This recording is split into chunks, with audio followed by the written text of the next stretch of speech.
Imagine a world where every rising empire is forged in blood, cities burn, and the only law is the roar of the sword. Now picture a ruler who turned that script upside down. He marched across deserts and plains, yet he freed the people he conquered. He added lands to his kingdom, yet he preserved the gods they worshipped. This is the story of Cyrus the Great, the man who rewrote the rulebook of empire in the 6th century BC. The ancient Near East at that time was a shattered chessboard. Media, Lydia, Babylon and Egypt jostled for power, their borders shifting like sand in a storm. In the middle of that turmoil, a young Persian prince was born in the ancient city of Anshan. His father was a local ruler who fell out of favor with the Median king, and the boy spent his early years in exile among the Medes. That forced him to learn their language, their customs, and, most importantly, the art of listening to people whose lives were far different from his own. When the opportunity arose, Cyrus did not simply raise a sword and crush his foes. He first rallied a small band of loyal warriors and struck against the Median ruler Astyages, but the battle was swift and remarkably clean. Rather than slaughter the defeated court, he married the king's daughter, a move that turned former enemies into allies overnight. He let the Median nobles keep their lands and their titles, demanding only a modest tribute and a promise of loyalty. In his mind, a ruler who protects his subjects is stronger than one who oppresses them, and that belief guided every decision he made. His first major conquest set the pattern for everything that followed. By offering the Medes a place in his new administration instead of erasing them, he created a dual government system that respected local laws while uniting the people under a single banner. The people saw a leader who was willing to listen, and they responded with a loyalty that could not be bought with force alone. This blend of clever diplomacy and measured strength became the cornerstone of an empire that would soon stretch across 3 continents. If this is blowing your mind, hit subscribe and let's keep exploring together. The next chapter of his story unfolded on the banks of the great river that had cradled civilization for millennia. Babylon, the jewel of Mesopotamia, had long been a symbol of power and opulence, but also of oppression.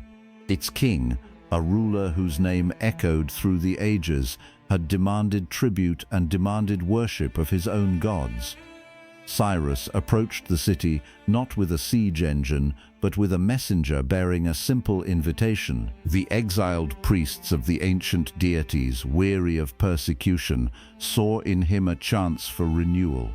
They welcomed him through the gates, and the Persian king entered without bloodshed, his standards unfurled like a promise rather than a threat. What followed was a masterstroke that still resonates in the annals of human rights. Cyrus ordered the crafting of a clay cylinder, inscribed in the language of the conquered peoples, declaring that all captives would be set free, that temples would be restored, and that each community could worship its own gods without fear. This document, often called the First Charter of Religious Freedom, was not merely a political maneuver.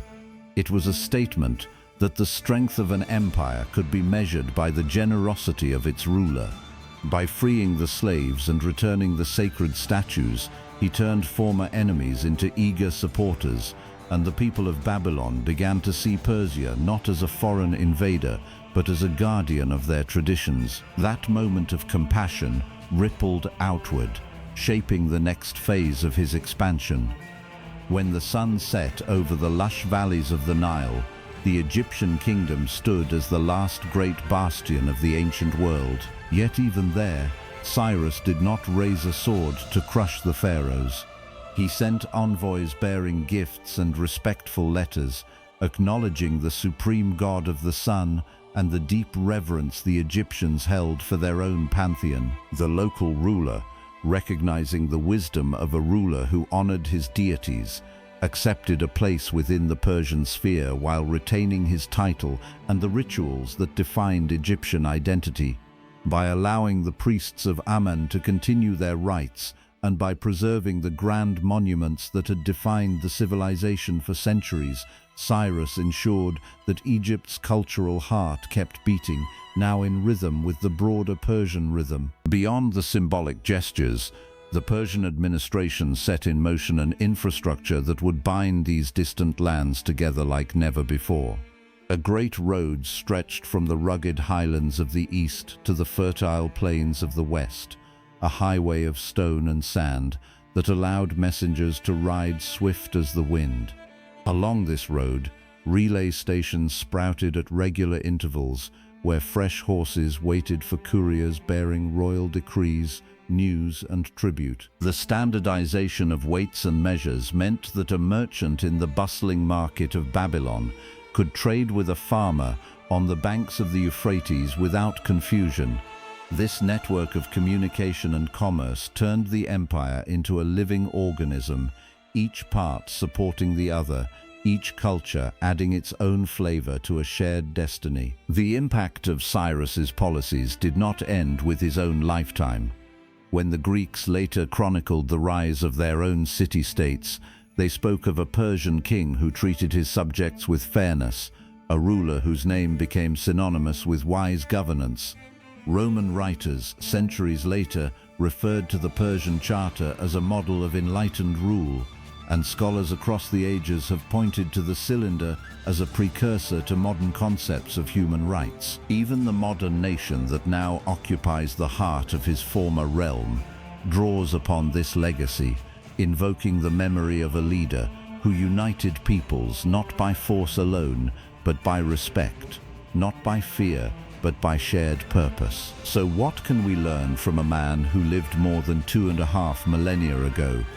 Perhaps it is that true power lies not in the clang of swords, but in the quiet assurance that a ruler will protect the traditions of those he governs, that an empire built on mutual respect can endure longer than one forged in fire, and that the seeds of tolerance planted in ancient clay can blossom into ideas that shape the world for generations to come. If you found yourself marveling at how a single individual could reshape the destiny of 3 continents with kindness and strategy, share your thoughts in the comments below.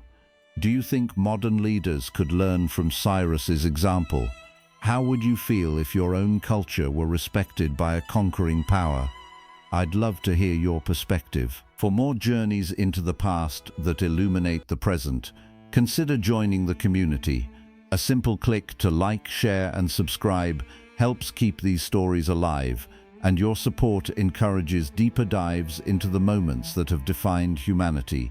Thank you for traveling this road with me.